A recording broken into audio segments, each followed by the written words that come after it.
اعوذ باللہ من الشیطان الرجیم بسم اللہ الرحمن الرحیم فارسل فرعون فی المدائن حاشرین ان هؤلاء لشرذمة قلیلون وانہم لنا لغائظون وإنا لجميع حاذرون فأخرجناهم من جنات وعيون وكنوز ومقام كريم۔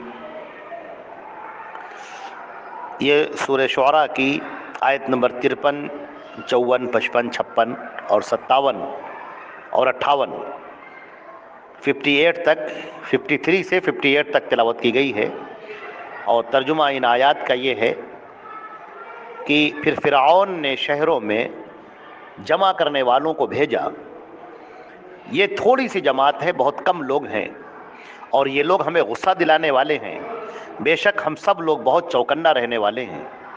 پھر ہم نے ان کو نکال دیا ان باغات سے اور چشموں سے، خزانوں سے اور عمدہ ٹھکانوں سے۔ حضرات گرامی، جیسا کہ آپ کے علم میں ہے، یہ حضرت موسیٰ علیہ السلام کا واقعہ چل رہا ہے۔ حضرت موسیٰ علیہ السلام کو اللہ نے فرعون کی طرف حضرت ہارون کے ساتھ بھیجا، اور فرعون کے دربار میں آپ نے اللہ کا پیغام سنایا، فرعون کو، اس کے درباریوں کو۔ اور پھر فرعون بحث پر اتر آیا، مناظرے پر اتر آیا، سخت باتیں کرنے لگا۔ تو آپ نے معجزہ دکھایا، لاٹھی کو زمین پر پھینکا اور وہ دوڑتا ہوا سانپ بن گیا۔ فرعون بھی ڈر گیا، درباری بھی ڈر گئے، اور ہاتھ آپ نے نکالا جو چمکتا ہوا سورج کی طرح روشن بن گیا۔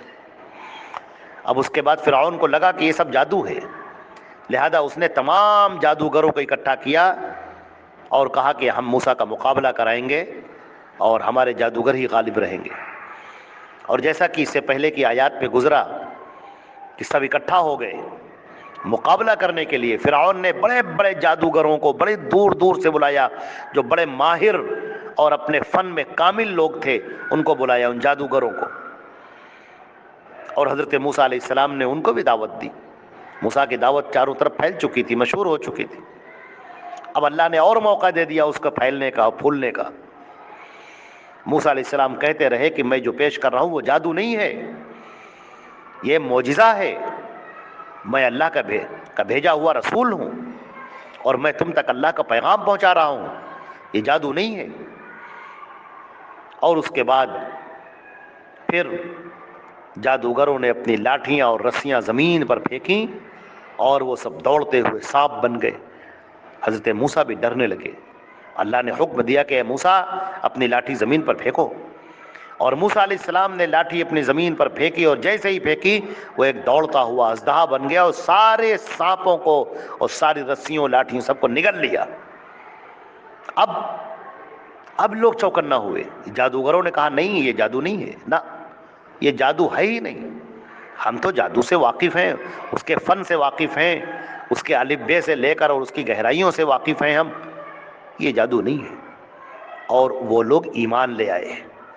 انہوں نے کہا موسیٰ ہم آپ پر ایمان لاتے ہیں، بے شک آپ اللہ کے بھیجے ہوئے رسول ہیں، یہ جادو ہے ہی نہیں۔ اب فرعون خفا ہو گیا، بے انتہا ناراض ہو گیا، اور ادھر موسیٰ علیہ السلام بنی اسرائیل کو لے کر چل پڑے۔ اب جب بنی اسرائیل کو لے کر موسیٰ علیہ السلام چل پڑے تو فرعون انتہائی ناراض ہوا۔ اس نے کہا کہ ان بنی اسرائیل کو اور جو بھی موسیٰ پر ایمان لائے ہیں ان سب کو پکڑو۔ لہذا یہاں پر ذکر آیا ہے فَأَرْسَلَ فِرْعَوْنُ، فرعون نے بھیجا، فی المدائن، شہروں میں، حاشرین، جمع کرنے والوں کو، پولیس والوں کو، جمع کرنے والوں کو بھیجا کہ جاؤ سب کو پکڑ کے لاؤ، یہ ہماری مرضی کے بغیر کہاں بھاگے چلے جا رہے ہیں؟ اگر یہ ہمارے ملک سے چلے جائیں گے تو بیگار کون کرے گا؟ ہماری خدمت کون کرے گا؟ یہ جو ہم کو مفت کے نوکر چاکر میسر ہیں یہ تو سب بھاگ جائیں گے، تو یہاں نوکری کون کرے گا ہماری؟ فرعون نے سب سے بیگار کرا رکھا تھا، بہت کام لیتا تھا، بہت ان پر ظلم ڈھاتا تھا، بڑے ان سے کام لیتا تھا، اور بدلے میں صرف کھانا دیتا تھا کہ بس وہ کھا سکیں اور اپنی زندگی جی سکیں بس۔ تو اب کہا کہ سب کو پکڑ کے لاؤ، سب کو اکٹھا کرو. ان ہؤلاء لشرذمۃ قلیلون، یہ تو بہت چند لوگ ہیں، تھوڑے لوگ ہیں، ہماری فوجیں بہت زیادہ ہیں، ہمارے لوگ بہت زیادہ ہیں، ہم ان پر غالب آئیں گے، ہم ان کو اکٹھا کر لیں گے اور یہ ہم سے بھاگ کر نہیں جا سکتے. انہم لنا لغائظون، انہوں نے ہمیں غصے میں لا دیا ہے، ان کی حرکتیں ہمیں غصہ دلانے والی ہیں. اب ہم اور ناراض ہو گئے ہیں، یہ یہاں سے بھاگ کے جا رہے ہیں، ہم سے پوچھے بغیر جا رہے ہیں، ہم سے اجازت بھی نہیں لی اور یہاں سے بھاگے جا رہے ہیں. مصر کو چھوڑ دیں گے؟ یہ ہرگز نہیں، ہم ان کو پکڑیں گے اور ویسے ہی ان سے غلامی کراتے رہیں گے اور ان سے کام کراتے رہیں گے. اور کہا وَإِنَّا لَجَمِيعٌ حَاذِرُونَ، اور ہم سب بہت چوکنا لوگ ہیں، بڑے بیدار مغز لوگ ہیں، کوئی ہم سے چھپ کر جا نہیں سکتا، کوئی بچ کے جا نہیں سکتا، ہم سب کو پکڑ کے لائیں گے، سب کو اکٹھا کریں گے. اب دیکھیے فرعون نے کیا بیوقوفی کی، اس نے اپنے بڑے بڑے لوگوں کو اور اپنے لشکر کو اور لشکر کے جو بڑے بڑے کمانڈر تھے ان سب کو بنی اسرائیل کی اور موسیٰ علیہ السلام کی پکڑ میں لگا دیا اور لشکر لے کر چل پڑا. اور اب لشکر لے کر چل پڑا، موسیٰ علیہ السلام آگے بڑھتے چلے جا رہے ہیں، یہاں تک کہ بحر احمر کے کنارے پر پہنچ گئے. اب وہاں پر راستہ بند، بنی اسرائیل چیخ رہے ہیں، چلا رہے ہیں کہ موسیٰ تم ہم کو یہاں پر مارنے کے لیے لائے ہو کیا؟ سامنے سمندر ہے، اب تو کوئی راستہ بھی نہیں ہے. اور وہ دیکھو فرعون کا لشکر چلا آ رہا ہے، فرعون خود بھی چلا آ رہا ہے لشکر کی قیادت کرتے ہوئے، حامان بھی چلا آ رہا ہے جو بڑا ظالم ہے. اب بتاؤ کیا ہوگا؟ ہم تو یہیں پر مر جائیں گے. موسیٰ علیہ السلام نے کہا ان معی ربی سیہدین، ڈرو نہیں، ہم اللہ کے حکم سے آئے ہیں، سب اللہ کی حکمت ہے، ہمارا یہ راستہ بھولنا یہ اللہ کی حکمت ہے، اللہ چاہتا ہے کہ ہم یہیں پر آئیں. اور پھر ادھر اللہ نے حکم دیا کہ موسیٰ زمین پر لاٹھی پھینکو، لاٹھی مارو. سمندر کے اوپر جو انہوں نے لاٹھی ماری تو پانی پہاڑوں کی طرح الگ الگ ہو گیا، ایک ادھر پہاڑ کھڑا ہو گیا پانی کا اور ایک ادھر کھڑا ہو گیا، بیچ میں راستہ بن گیا. موسیٰ علیہ السلام اپنے لوگوں کو لے کر آرام سے چلتے ہوئے دھیرے دھیرے چلے گئے. اب ادھر فرعون کا جو لشکر چلا آ رہا ہے پیچھے، اس نے کہا دیکھو راستہ بنا ہوا ہے، آگے بڑھو، پکڑو ان کو. اور یہ بھی پیچھے پیچھے اسی پانی میں آنے لگا، اسی راستے پر چلنے لگا. اور ادھر موسیٰ علیہ السلام بنی اسرائیل کو لے کر اس پار نکل گئے، ندی کے سمندر کے اس پار، بحر احمر کے اس پار ادھر نکل گئے. اور ادھر فرعون کا لشکر جب وہاں پر پہنچا تو اللہ نے حکم دیا اور دونوں سمندر مل گئے آپس میں، جو پاٹ کھڑے ہو گئے تھے سب مل گئے اور پورا لشکر ڈوب گیا. اللہ تعالیٰ فرماتا ہے فَأَخْرَجْنَاهُمْ مِنْ جَنَّاتٍ وَعُيُونٍ، ہم نے نکال دیا ان کو ان کے باغات سے، ان کے چشموں سے، ان کے خزانوں سے اور عمدہ مقامات، عمدہ ٹھکانوں سے ہم نے ان کو نکال دیا. وہ یہ سمجھ رہے تھے کہ ہم غالب آ جائیں گے، لشکر کے بل بوتے موسیٰ کو پکڑ لیں گے، گرفتار کر لیں گے، لیکن اللہ کے فیصلے کچھ اور ہی ہوا کرتے ہیں. ہم اور آپ اللہ کے فیصلوں کو سمجھ نہیں سکتے، بڑی حکمتیں ہوتی ہیں اس کے اندر، بڑی حکمتیں ہوتی ہیں، اللہ کے کیا فیصلے ہوتے ہیں. لہذا یہ پورے قصے کے اندر آپ دیکھیں بڑی عبرت کا سامان ہے، بہت غور کرنے والی چیز ہے. کیسے اللہ تعالیٰ اپنے بندوں کی مدد کر رہا ہے، لیکن کیسے آزمائش بھی ہے. بندہ جب اپنی آزمائش میں پوری اترتا ہے تو اللہ تعالیٰ کیسے اس پر انعام کرتا ہے. یہ لوگ اللہ پر ایمان لانے والے، موسیٰ علیہ السلام اللہ پر بھروسہ کرنے والے، اللہ نے جو کہہ دیا وہ اس کو مان لیا، انہوں نے اسی کی باتوں کو تسلیم کر لیا.